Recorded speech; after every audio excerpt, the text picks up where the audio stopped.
Piense y hágase rico. Por Napoleón Hill. Prefacio del editor norteamericano. Este libro transmite la experiencia de más de 500 hombres de gran fortuna, que comenzaron de cero para obtener riquezas, excepto pensamientos, ideas y planes organizados. Aquí usted tiene toda la filosofía para ganar dinero, tal como fue organizada por los logros de los hombres más exitosos conocidos en Norteamérica durante el siglo XX. Describe qué hacer y también cómo hacerlo. Presenta completas instrucciones sobre cómo vender sus servicios personales. Entrega un sistema perfecto de autoanálisis que le revelará fácilmente cuál ha sido el obstáculo entre usted y el dinero en el pasado. Describe la famosa fórmula del logro personal de Andrew Carnegie, por medio de la cual él acumuló cientos de millones de dólares y que hizo millonarios a los hombres a quienes les contó su secreto. Quizás usted no necesita todo lo que se encuentra en este libro. Ninguno de los 500 hombres, cuyas experiencias están descritas aquí, lo necesitaba. Pero puede ser que usted sí lo necesite. Una idea, plan o sugerencia para llevarlo hacia su meta. En alguna parte de este libro, usted encontrará este estímulo. El libro fue inspirado por Andrew Carnegie, después que hiciera sus millones y se retirara. Fue redactado por el hombre al que Carnegie le divulgó el asombroso secreto de su riqueza. El mismo hombre al que 500 hombres de grandes fortunas le revelaron la fuente de sus riquezas. En este libro, usted encontrará los 13 principios primordiales para ganar dinero por cada persona que desea acumular lo suficiente para garantizar su independencia financiera. Se estima que la investigación que se ocupó para la preparación, antes de haber escrito este libro, investigación que cubre más de 25 años de continuos esfuerzos, no podría haber sido duplicado a un costo menor que $100,000 norteamericanos.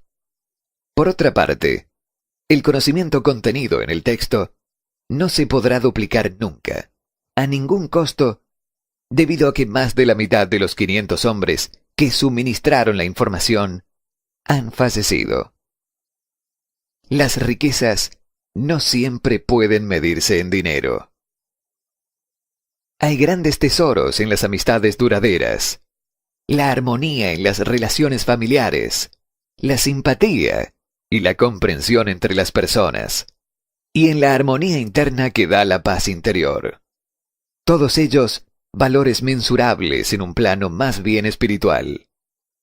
Los conceptos básicos de piense y hágase rico lo prepararán para atraer y disfrutar de estos estados superiores que siempre han sido y serán inaccesibles a todo el que no esté preparado para ellos.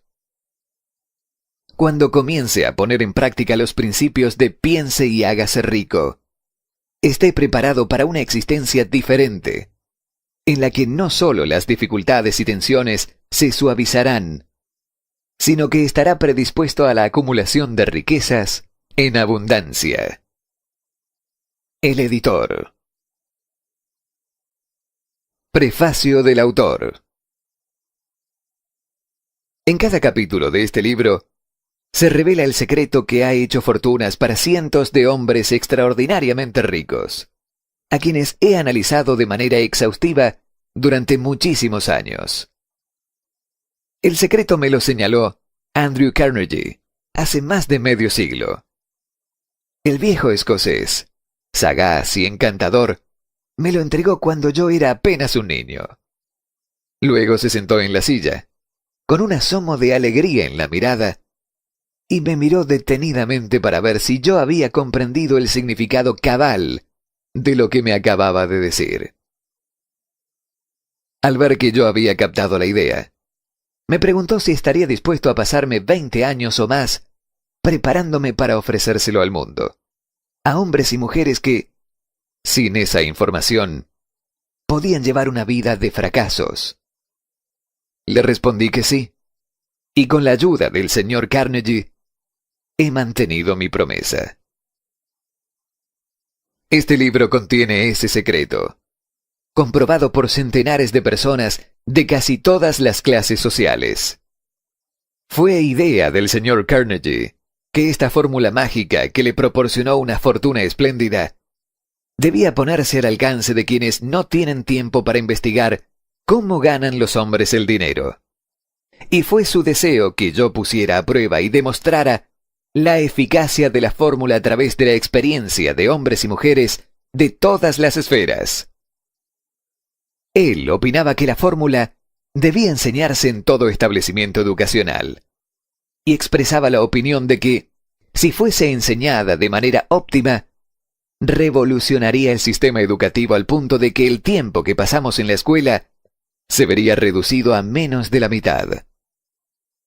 Su experiencia con Charles M. Schwab y otros hombres jóvenes del mismo tipo que el señor Schwab convencieron a Carnegie que la mayoría de lo que enseñan en los colegios carece de valor en relación con la manera de ganarse la vida o acumular riqueza.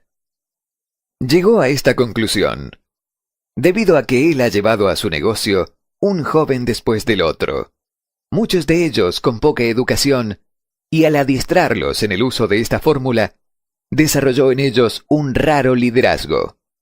Por otra parte, sus enseñanzas dejaron fortunas para cada uno de ellos que siguió sus instrucciones. En el capítulo sobre la fe, usted leerá la sorprendente historia de la organización de la gigantesca corporación de acero de los Estados Unidos, tal como fue concebida y llevada a cabo por uno de los jóvenes, a través de los que Carnegie demostró que su fórmula funcionaría con todo el que estuviera preparado para ella. Esta sola aplicación del secreto, ejecutada por Charles M. Schwab, le dio una fortuna enorme, tanto en dinero como en oportunidades. Para decirlo secamente, esa particular aplicación de la fórmula le valió $600 millones. Estos hechos, bien sabidos por la mayoría de las personas que conocieron al señor Carnegie, dan una idea bastante completa de lo que la lectura de este libro puede reportarle, suponiendo que usted sepa qué es lo que quiere. El secreto fue revelado a centenares de hombres y mujeres que lo han empleado para su beneficio personal, tal como el señor Carnegie había planeado. Algunos han hecho fortunas con él. Otros lo han puesto en práctica con éxito para lograr la armonía en el hogar. Un sacerdote lo empleó con tal eficacia que le reportó unos ingresos de más de $75,000 anuales. Arthur Nash, un sastre de Cincinnati, usó su negocio casi en bancarrota como conejillo de Indias para poner a prueba la fórmula. El negocio reflotó y permitió a su dueño hacer una fortuna. Todavía continúa prosperando, aunque el señor Nash se haya ido.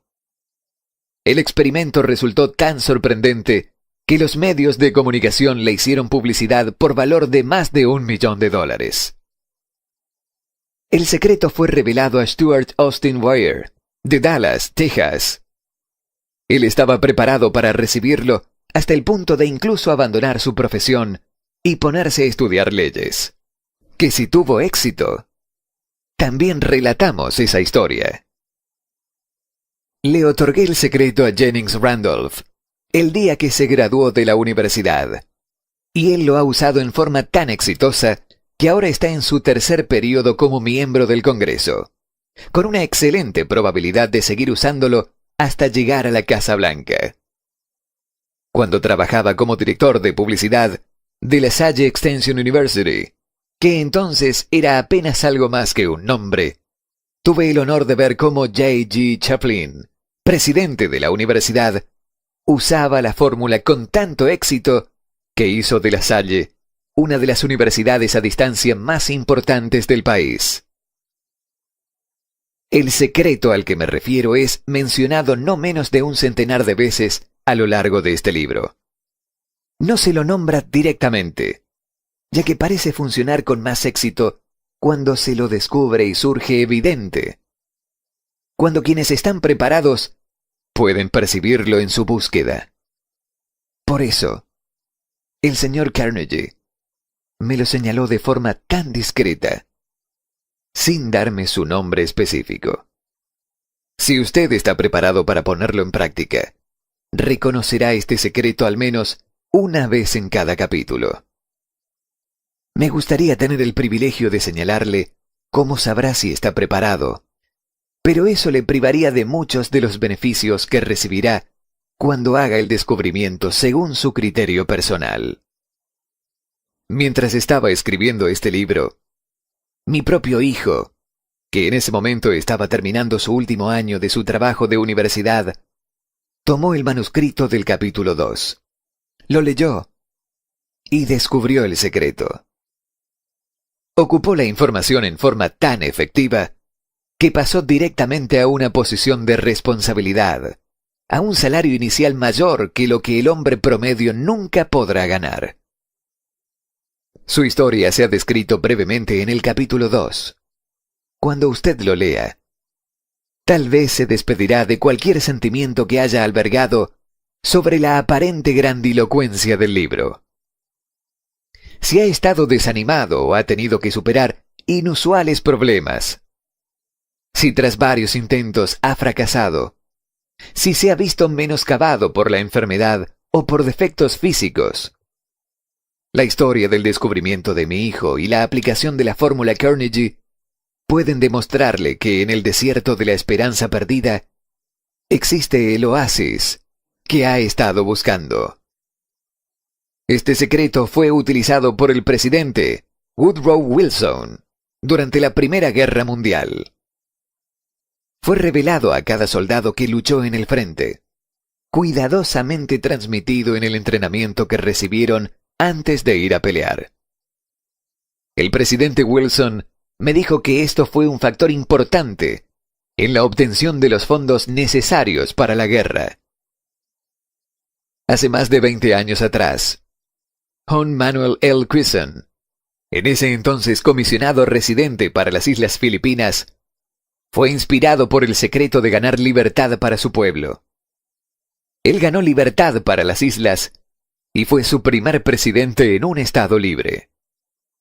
Un rasgo peculiar de este secreto es que quienes lo adquieren y lo emplean se ven literalmente arrastrados hacia el éxito. Si usted lo duda, lea los nombres de quienes lo han puesto en práctica.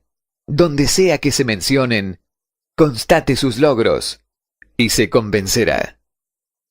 Nunca obtendrá algo a cambio de nada.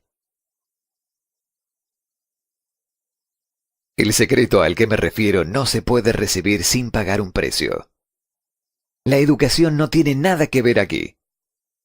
Mucho antes de que yo naciera, el secreto alcanzó a ser propiedad de Thomas Alva Edison, el cual lo utilizó de manera tan perspicaz que llegó a ser el inventor más destacado del mundo, aunque apenas tenía 3 meses de escolarización. El secreto fue transmitido a Edwin C. Burns, un socio de Edison, quien lo utilizó con tanta eficacia que, aunque solo ganaba unos $12,000 anuales, acumuló grandes riquezas y se retiró del mundo de los negocios siendo todavía muy joven. Se encontrará con esta historia al comienzo del primer capítulo. Usted se convencerá de que la riqueza no está fuera de su alcance, que todavía puede llegar a ser lo que sueña, que el dinero, la fama, el reconocimiento y la felicidad pertenecen a todo aquel que esté preparado y decidido a tener esos beneficios. ¿Cómo sé yo esas cosas? Usted deberá saberlo antes de que haya terminado este libro.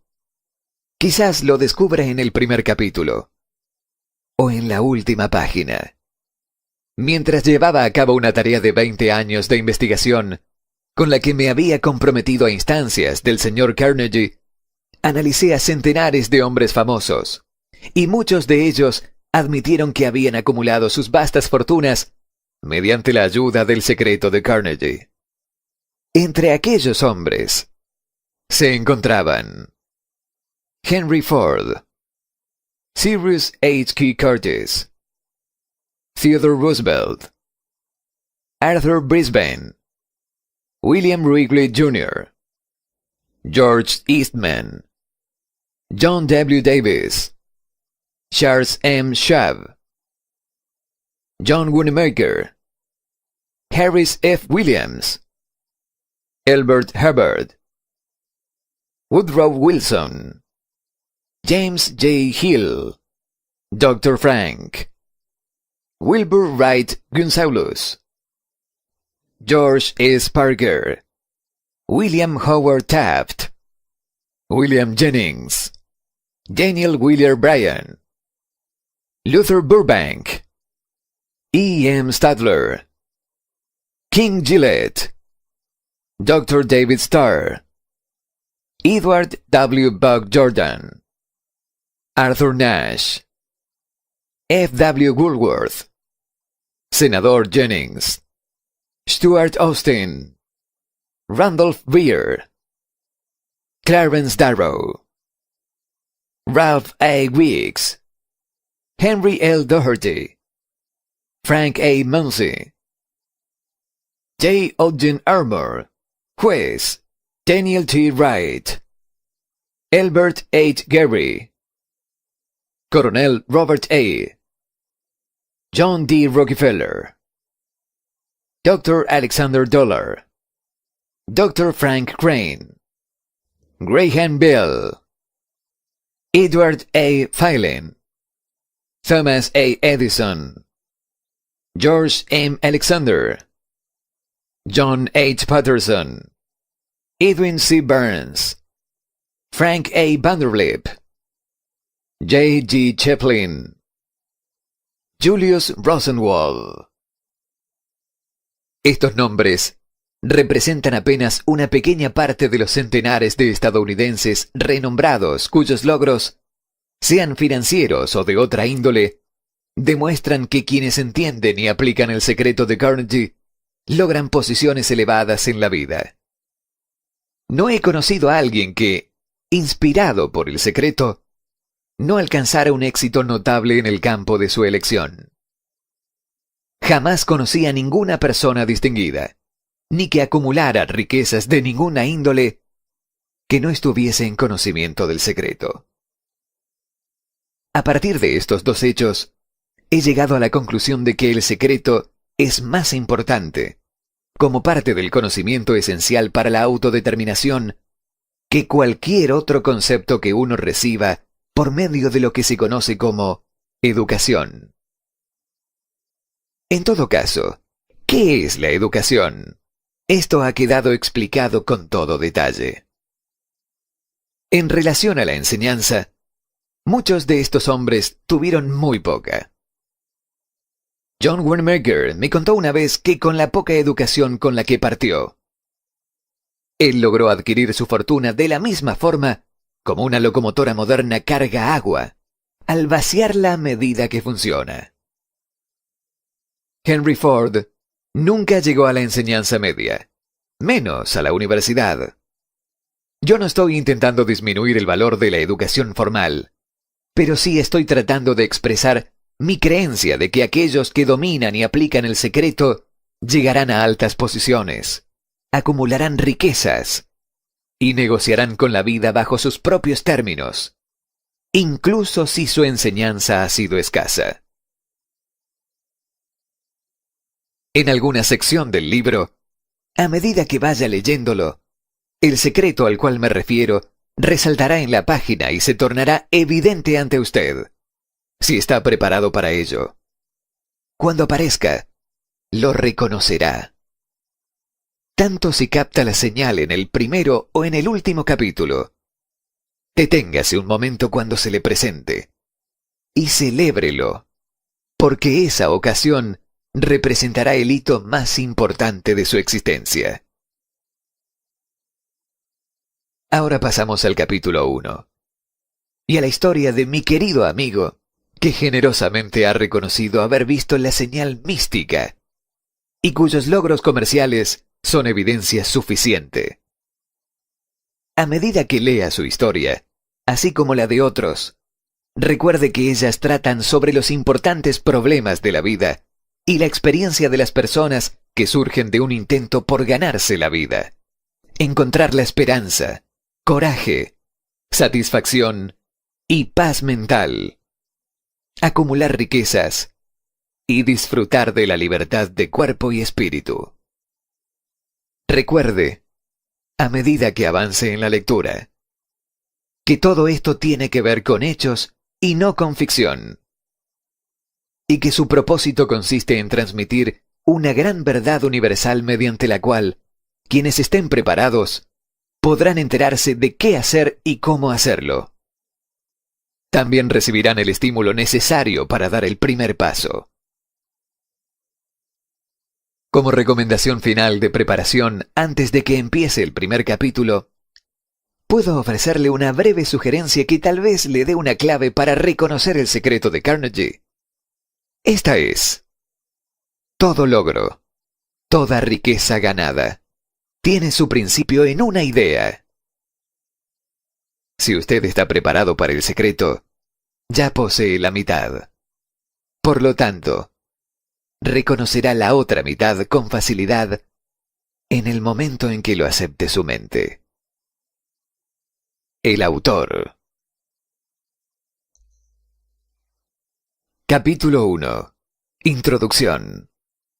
El hombre que pensó en la manera de asociarse con Thomas A. Edison. Desde luego, los pensamientos son cosas muy poderosas, cuando se combinan con la exactitud del objetivo, la perseverancia y un imperioso deseo de convertirlas en capital o en otros objetos materiales. Hace algunos años, Edwin C. Burns descubrió que los hombres que realmente piensan se hacen ricos. Su descubrimiento no surgió repentinamente, sino que fue apareciendo poco a poco, empezando por un ferviente deseo de llegar a ser socio del gran Edison. Una de las características principales del deseo de Burns es que era preciso. Quería trabajar con Edison, no para él. Observe con detenimiento la descripción de cómo fue transformando su deseo en realidad y tendrá una mejor comprensión de los principios que conducen a la riqueza. Cuando este deseo surgió por primera vez en su mente, Burns no estaba en posición de actuar según ese impulso del pensamiento. Dos factores obstaculizaban su camino. No conocía a Edison y no tenía bastante dinero para pagarse el pasaje en tren hasta Orange, New Jersey. Estas dificultades hubieran bastado para desanimar a la mayoría de los hombres en el intento de llevar a cabo su anhelo. Pero el suyo no era un deseo ordinario. Él estaba tan determinado a encontrar una forma de llevar a cabo su sueño que finalmente decidió viajar en un tren de carga en lugar de fracasar. Burns se presentó en el laboratorio de Edison y anunció que había ido a hacer negocios con el inventor. Hablando de su primer encuentro con Burns, Edison comentaba, años más tarde, que estaba de pie ante mí, con la apariencia de un vagabundo. Pero había algo en su expresión que transmitía el efecto de que estaba decidido a conseguir lo que se había propuesto. Yo había aprendido, tras años de experiencia, que cuando un hombre desea algo tan imperiosamente, que está dispuesto a apostar todo su futuro a una sola carta para alcanzarlo, tiene asegurado el éxito. Le di la oportunidad que me pedía, porque vi que él estaba decidido a no ceder hasta triunfar. Los hechos posteriores demostraron que no me equivoqué. No podía haber sido el aspecto del joven lo que le proporcionara su comienzo en el despacho de Edison, ya que ello estaba definitivamente en su contra. Lo importante era lo que él pensaba. Si el significado de esta afirmación se podría llevar a cada persona que la lee, no habría necesidad del recordatorio de este libro. Burns no consiguió su asociación con Edison en su primera entrevista. Obtuvo la oportunidad de trabajar en el despacho de Edison a un sueldo muy nominal, realizando una labor que no era significativa para Edison. pero muy importante para Barnes. Esto porque le daba una oportunidad de mostrar su mercancía, donde su prospecto socio podría verlo. Transcurrieron los meses. En apariencia, nada había sucedido que se aproximase al codiciado objetivo que Barnes tenía en mente como su propósito inicial y preciso. Pero algo determinante estaba aconteciendo en los pensamientos de Barnes. Intensificaba constantemente su deseo de convertirse en socio de Edison. Los psicólogos han afirmado, con todo acierto, que cuando uno está realmente preparado para algo, aparece. Barnes se hallaba listo para asociarse con Edison. Además, estaba decidido a seguir así hasta conseguir lo que buscaba. No se decía a sí mismo, vaya, ¿para qué sirve todo esto? Supongo que acabaré por cambiar de idea y probaré con un trabajo de vendedor.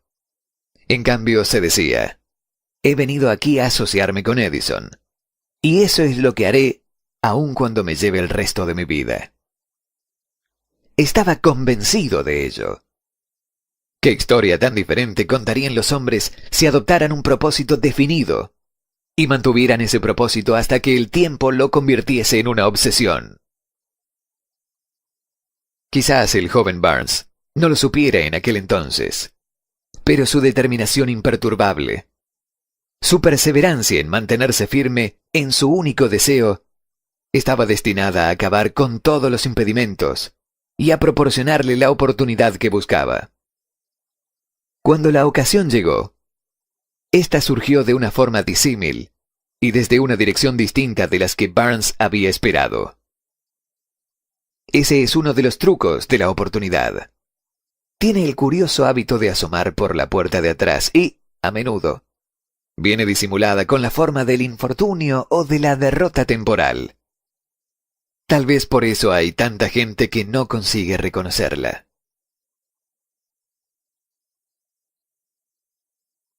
Edison acababa de perfeccionar un nuevo invento, conocido en aquella época como la máquina de dictar de Edison, llamada también edífono. Sus vendedores no mostraron entusiasmo por el aparato. No confiaban en que se pudiera vender fácilmente. Barnes vio su oportunidad, que había surgido discretamente, escondida en una máquina extraña que no interesaba más que a Barnes y al inventor. Barnes supo que podría comercializar el artefacto de Edison. Se lo sugirió a este y, de inmediato, obtuvo su oportunidad. Vendió la máquina.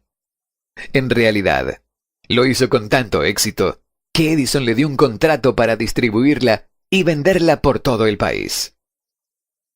A partir de aquella asociación surgió el eslogan «Hecho por Edison» e instalado por Barnes. La alianza comercial ha funcionado por más de 30 años. A partir de este acuerdo, Barnes se hizo millonario, pero también consiguió algo mucho más importante. Demostró que uno, realmente, puede pensar y hacerse rico. No tengo manera de saber cuánto dinero en efectivo reportó a Barnes su deseo. Tal vez fueran 2 o 3 millones de dólares. Pero la cantidad, cualquiera que sea, se torna insignificante cuando se la compara con la posesión que adquirió en forma de conocimiento definido de que un impulso intangible se puede convertir en ganancias concretas por medio de la aplicación de principios conocidos. Barnes, literalmente, se pensó en asociación con el gran Edison. Se pensó dueño de una fortuna. No tenía con qué empezar, excepto la capacidad de saber lo que quería y la determinación de permanecer fiel a ese deseo, hasta haberlo alcanzado. No tenía dinero para empezar. Tenía poca educación. No tenía influencias. Pero sí tenía iniciativa, fe y deseo de ganar. Con estas fuerzas intangibles, se transformó en el número 1, como el inventor más grande que jamás ha vivido. Ahora veamos una situación completamente diferente y estudiemos un hombre que tuvo una total evidencia tangible de riqueza. pero la perdió, debido a que se detuvo 3 pies antes de llegar a la meta que estaba persiguiendo. A 1 metro del oro.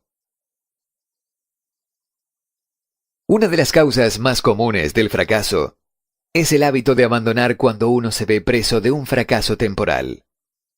Todos son culpables de este error en un momento u otro.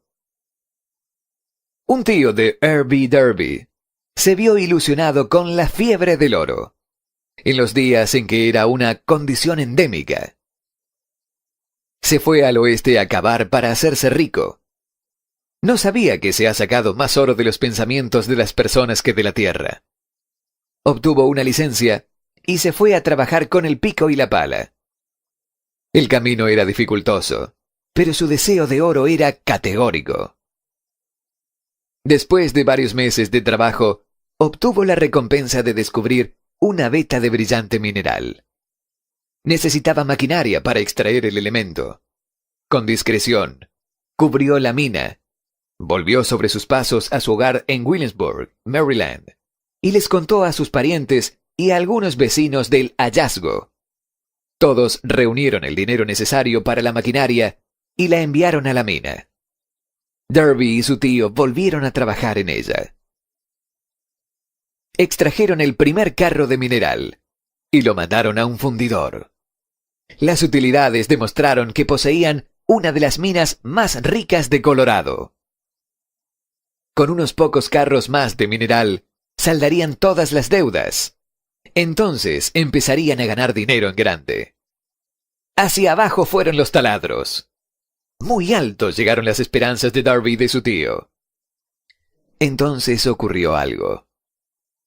La veta de oro desapareció.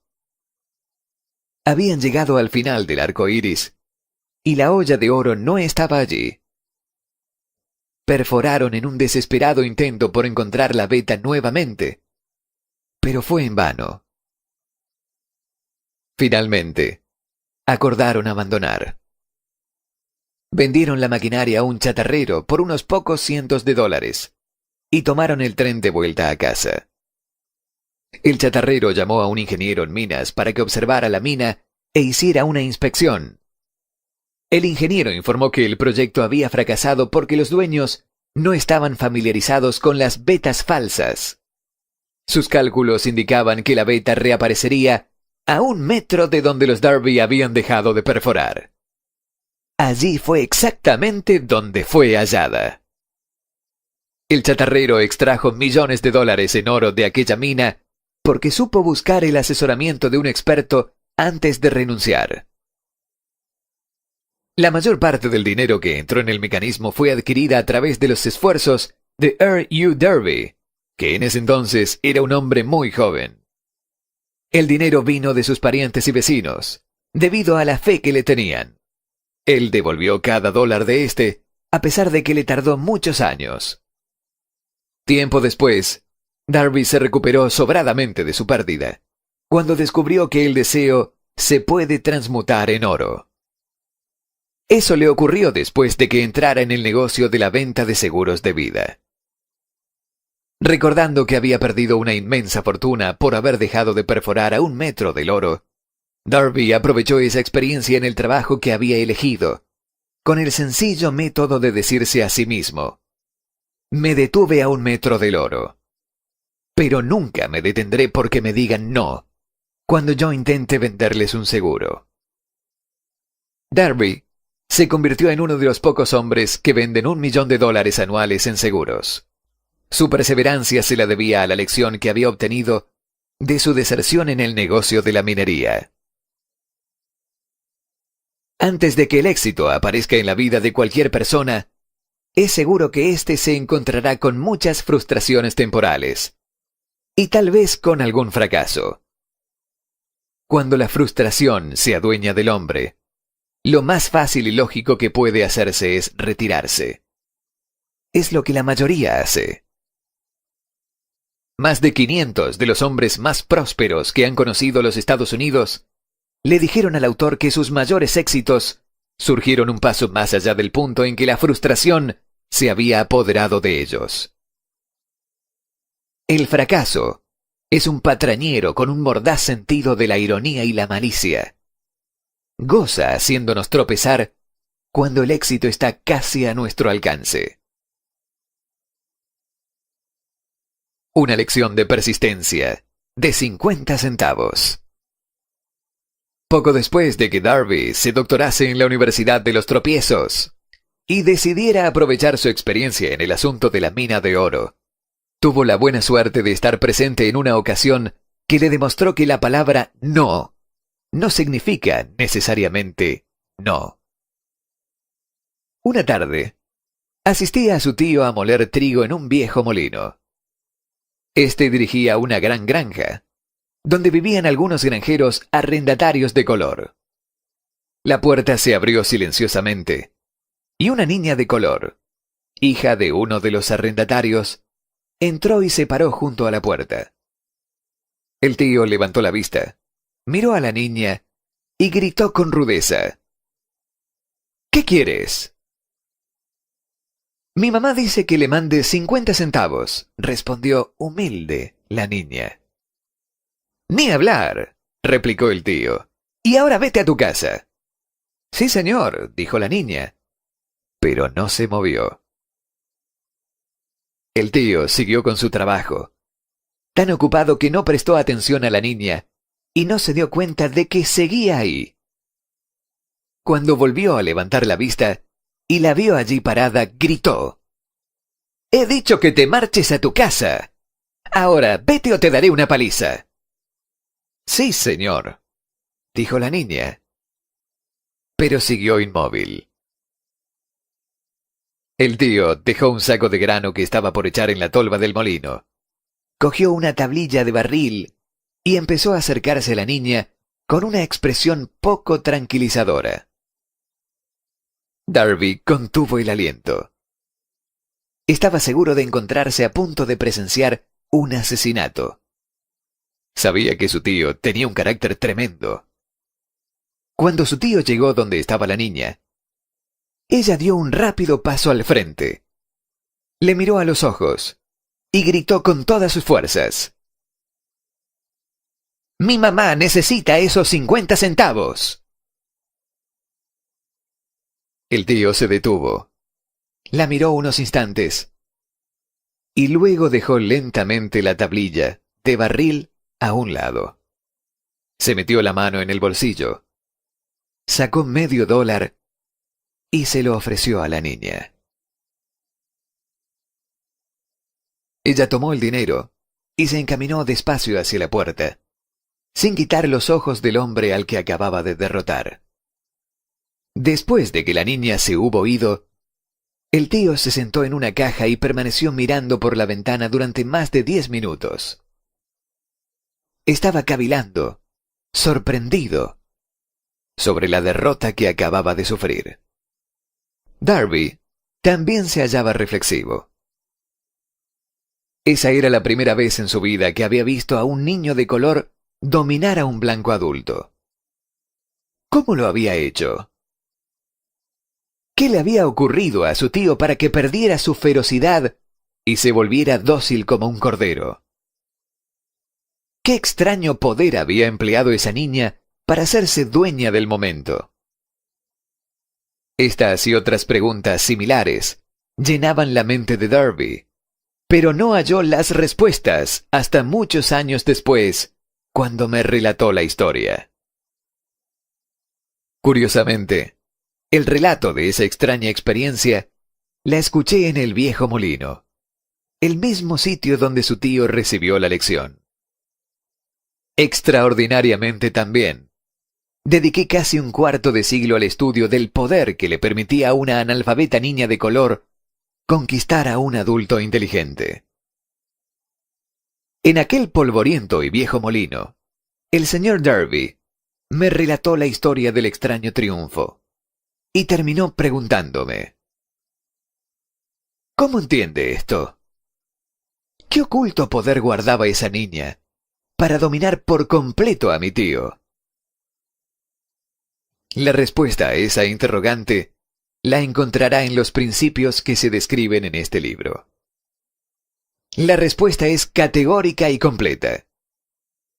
Contiene detalles e instrucciones suficientes para que cualquiera entienda y aplique la misma fuerza con la que la niña se encontró de forma accidental. Manténgase alerta y observará el extraño poder que acudió en ayuda de la niña. Tendrá un vistazo de ese potencial en el próximo capítulo. En alguna parte del libro encontrará una idea que avivará su capacidad receptiva y pondrá a su alcance, para su propio beneficio, ese mismo poder irresistible. La comprensión del mismo puede aparecer ante usted en el primer capítulo, o tal vez surja en su conciencia más adelante. Puede presentarse en forma de una sola idea, o quizá la encuentre en la naturaleza de un plan o en un propósito.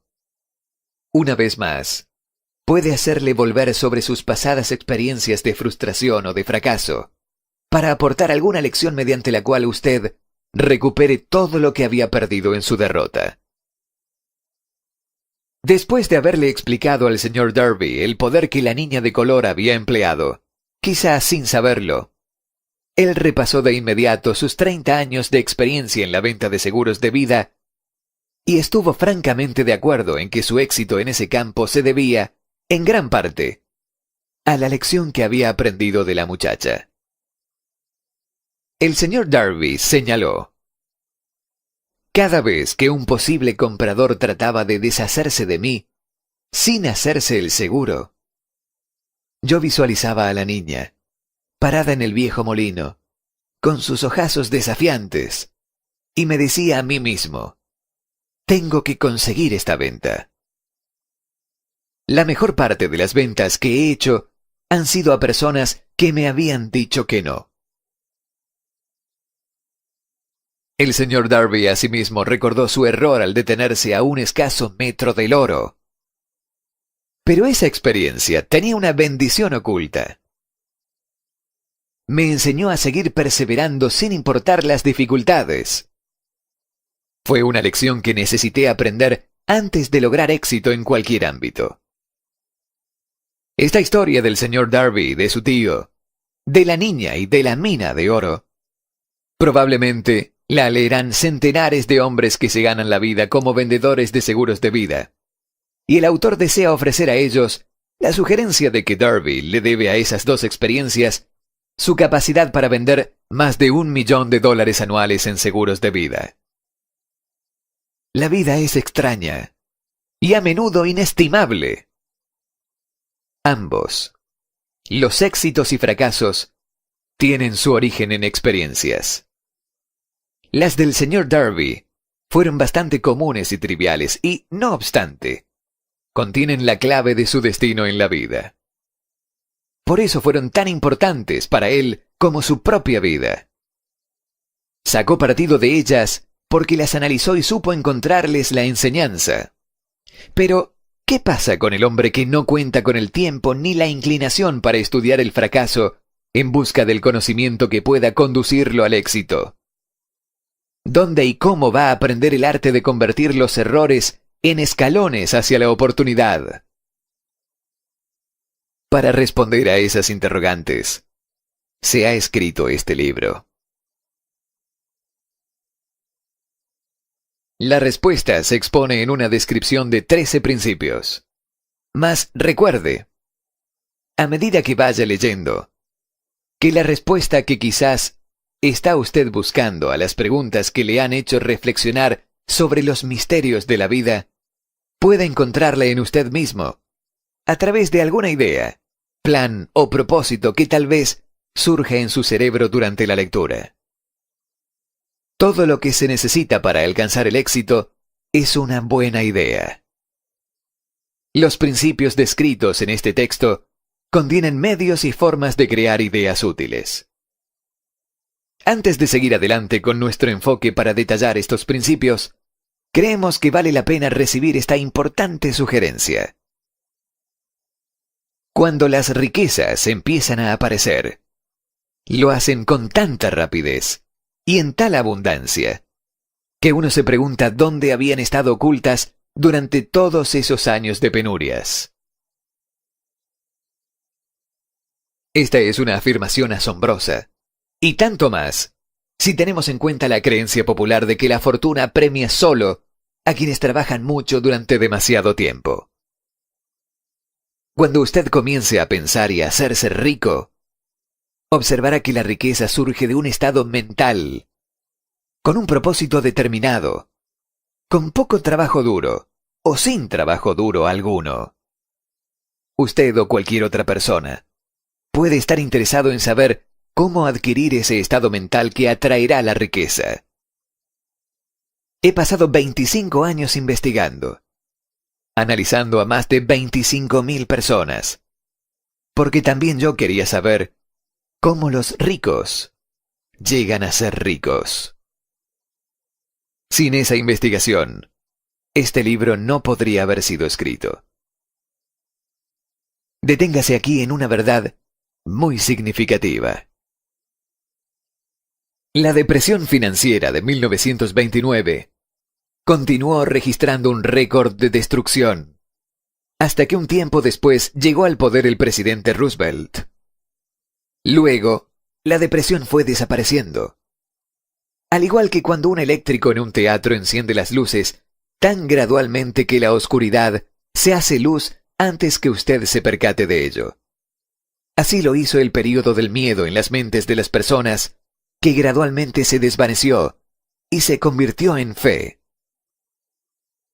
Observe con gran atención, tan pronto como domine los principios de esta manera de pensar, y empiece a seguir las instrucciones para aplicar esos principios, que su nivel económico empezará a aumentar, y que todo lo que usted toque comenzará a transmutarse en haberes para su propio beneficio. ¿Imposible? De ninguna manera. Una de las mayores debilidades de la especie humana es la típica familiaridad del hombre con la palabra imposible. Él conoce todas las reglas que no darán resultado. Sabe todas las cosas que no pueden hacerse. Este libro se escribió para quienes buscan las reglas que han hecho de otras personas de provecho y están dispuestos a jugárselo todo con esas reglas. Hace muchos años, compré un fino diccionario. Lo primero que hice fue buscar la palabra imposible y cuidadosamente removerla del libro. Eso sería algo bastante inteligente que usted podría hacer. El éxito le llega a las personas que se vuelven conscientes de él. El fracaso le llega a las personas que se permiten volverse conscientes del fracaso. El propósito de este libro es ayudar a quien quiera aprender el arte de cambiar de enfoque, del fracaso al triunfo. Otra debilidad que se encuentra en demasiadas personas es el hábito de medirlo todo y a todos por sus propias impresiones y creencias. Quienes lean esto creerán que jamás podrán pensar y hacerse ricos, porque sus hábitos de pensamiento se han empantanado en la pobreza, el deseo, la miseria, los errores y la derrota. Estas personas, lamentablemente, me recuerdan a un chino distinguido que fue a los Estados Unidos a recibir una educación americana. Acudía a la Universidad de Chicago. Un día, el presidente Harper se encontró con ese joven oriental en el campus. Se detuvo a charlar con él unos minutos y le preguntó qué le había impresionado como la característica más destacable del pueblo estadounidense. Bueno, replicó el estudiante, la extraña forma de sus ojos. Tienen unos ojos rarísimos. ¿Qué decimos nosotros de los chinos?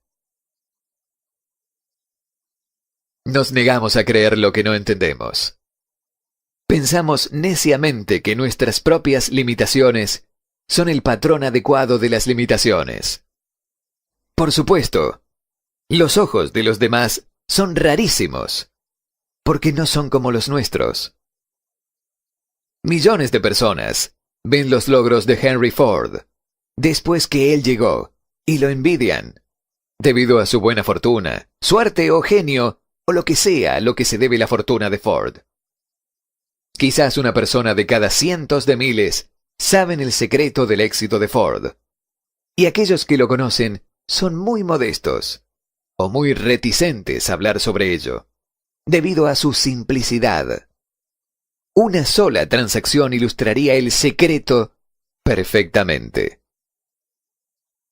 Hace varios años, Ford decidió producir su ahora famoso motor V8. Eligió construir un motor con los 8 cilindros alojados en un solo bloque, y dio instrucciones a sus ingenieros para que fabricaran un prototipo. El proyecto estaba ya plasmado sobre el papel, pero los ingenieros acordaron que era simplemente imposible alojar 8 cilindros en un motor de un solo bloque. «Produzcanlo de todas maneras», dijo Ford. «Pero es imposible», respondieron ellos. «Adelante», ordenó Ford. «Y no dejen de trabajar hasta haberlo conseguido. No importa cuánto tiempo haga falta». Los ingenieros siguieron trabajando. No tenían otra opción si querían seguir perteneciendo al equipo de Ford. 6 meses transcurrieron y nada ocurría. Pasaron otros 6 meses y todavía nada sucedía. Los ingenieros probaron todos los planes concebibles para llevar a cabo las órdenes, pero aquello parecía incuestionable. Imposible. Al concluir un año, Ford se reunió con los ingenieros, que volvieron a informarle de que no habían encontrado una manera de cumplir sus órdenes. «Sigan con el trabajo», dijo Ford. «Quiero ese motor y lo tendré». Continuaron haciendo pruebas y, entonces, como por arte de magia, el secreto quedó desvelado. La tenacidad de Ford había vencido una vez más. Quizás esta historia no esté descrita con precisión detallada, pero las circunstancias y el resultado son los correctos. Deduzca de ella, usted que desea pensar y hacerse rico, el secreto de los billones de Ford, si puede. No tendrá que buscar tan lejos. Henry Ford tuvo éxito porque comprendió y aplicó los principios del éxito. Uno de ellos es el deseo. Saber lo que uno quiere. Recuerde esta historia de Ford mientras lee, y señale las líneas en que se describe el secreto de su extraordinaria obra. Si puede hacer esto, si usted es capaz de poner el dedo en el particular grupo de principios que hicieron rico a Henry Ford, puede igualar sus logros en casi cualquier oficio para el cual esté capacitado. Usted es el maestro de su destino, el capitán de su alma, porque cuando Henley escribió las proféticas líneas, «Soy el maestro de mi destino, soy el capitán de mi alma», debió habernos comunicado que somos los maestros de nuestro destino, los capitanes de nuestras almas, porque tenemos el poder para controlar nuestros pensamientos. Debió habernos dicho que el cosmos en el cual esta pequeña tierra flota, en el cual nos movemos y vivimos nuestra existencia, es una forma de energía en movimiento a una frecuencia altísima de vibración, y que este cosmos está repleto de una forma de poder universal que se adapta a sí misma a la naturaleza del pensamiento que tenemos en nuestras mentes, y nos influencia de maneras naturales a transformar nuestros pensamientos en su equivalente físico. Si el poeta nos hubiese enseñado esta gran verdad, hubiésemos sabido por qué somos los maestros de nuestro destino, los capitanes de nuestras almas. Él nos debería haber indicado, poniendo gran énfasis, que este poder no intenta discriminar entre los pensamientos destructivos y constructivos que nos urgen a traducir en realidad física los pensamientos de pobreza, tan rápidamente como nos influencian a actuar sobre nuestros pensamientos de riqueza. Debería habernos enseñado, también, que nuestros cerebros se vuelven magnetizados con los pensamientos que dominan nuestras mentes por mecanismos que no conoce el ser humano. Estos magnetos nos atraen a las fuerzas, personas y circunstancias de la vida que están en equilibrio con la naturaleza de nuestros pensamientos predominantes. Él debió decirnos que antes que podamos acumular fortunas en gran abundancia, debemos magnetizar nuestras mentes con un intenso deseo por riquezas, que debemos volvernos conscientes de la riqueza, hasta que el deseo por ella nos impulse a crear estrategias definitivas para tenerla. Pero al ser un poeta y no un filósofo, Henley se conformó señalando una gran verdad en forma poética, dejando que sus seguidores interpreten el contenido filosófico de estas líneas. Poco a poco, la verdad ha ido desvelándose, hasta que ahora parece cierto que los principios descritos en este libro contienen el secreto del dominio sobre nuestro destino económico. Ahora estamos listos para examinar el primero de estos principios. Mantenga usted un espíritu de apertura mental y recuerde mientras lee que estos principios no son invento de hombre alguno. Estos fueron acumulados de la experiencia de vida de más de 500 hombres que realmente acumularon grandes riquezas en cantidades descomunales. Hombres que comenzaron en la pobreza, con poca educación y sin influencias. Los principios funcionaron para estos hombres. Usted puede ponerlos a funcionar por su propio beneficio permanentemente. Verá cuán fácil es. Antes de leer el siguiente capítulo, quiero señalar que este transmite información verdadera que podría fácilmente cambiar su destino financiero, como definitivamente ha traído cambios de impresionantes proporciones para dos personas descritas. Quiero mencionarle además que la relación entre estos dos hombres y yo es tal que no podría haberme tomado ninguna libertad con los hechos, incluso si es que así lo hubiera deseado. Uno de ellos ha sido mi amigo personal por más de 25 años. El otro es mi propio hijo. El éxito inusual de ambos, éxito al cual generosamente le dan crédito al principio descrito en el capítulo siguiente, éxito al cual generosamente le dan crédito al principio descrito en el capítulo siguiente, es una justificación más que suficiente a esta referencia personal como un medio de destacar el poder de este principio.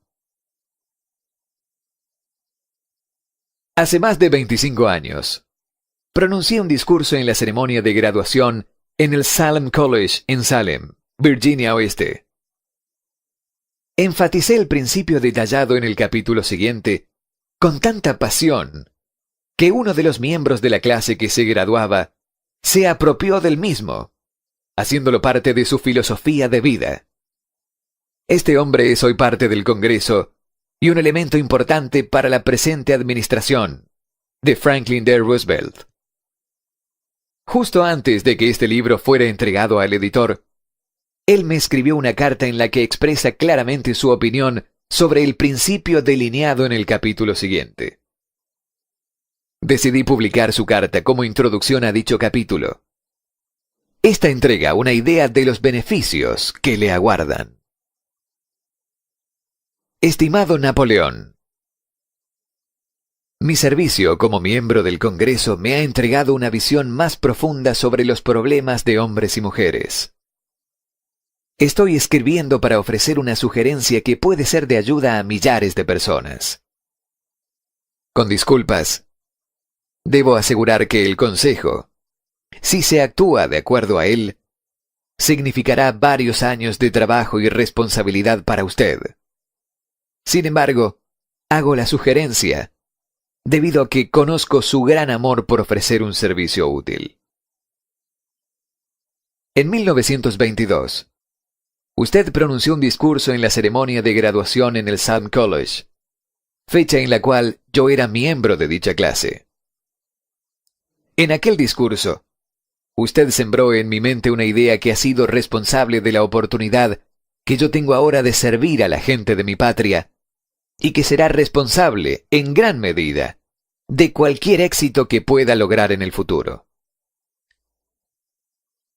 La sugerencia que tengo en mente es que usted ponga en un libro lo más importante del discurso que pronunció en la Universidad de Salem, para, de esta forma, darle a los ciudadanos de América una oportunidad de beneficiarse por sus muchos años de experiencia y asociación con los hombres que, por su grandeza, han hecho de América la nación más rica del planeta.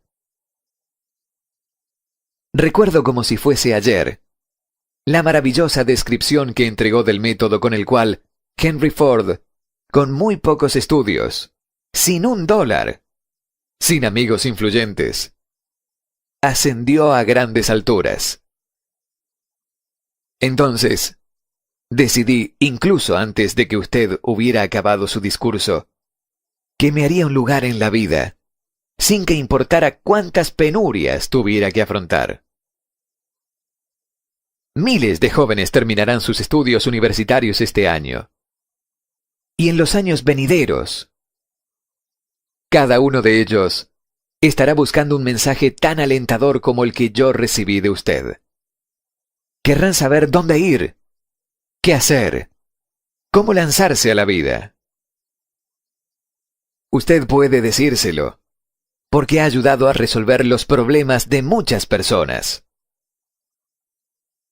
Si hay alguna manera posible en la que usted pudiese entregar este gran servicio, permítame ofrecerle la sugerencia de incluir en cada libro uno de sus cuadros de análisis personales, de manera tal que el lector del libro obtenga el beneficio de un completo autoinventario, señalando, tal como usted lo hizo hace muchos años atrás, exactamente qué hay en el camino al éxito. Un servicio como este proveería a los lectores una imagen completa e imparcial de sus defectos y virtudes. Significaría para ellos la diferencia entre el éxito y el fracaso. El servicio sería invaluable. Millones de personas están encarando ahora el problema de volver atrás, debido a la depresión. Y hablo por experiencia personal cuando digo que conozco que estas personas formales le darán la bienvenida a la oportunidad de contar sus problemas y de recibir sus sugerencias en busca de una salida. Usted conoce los problemas de quienes enfrentan la necesidad de comenzar desde cero. Existen miles de personas, hoy, en América, que quisieran saber cómo pueden convertir sus ideas en dinero.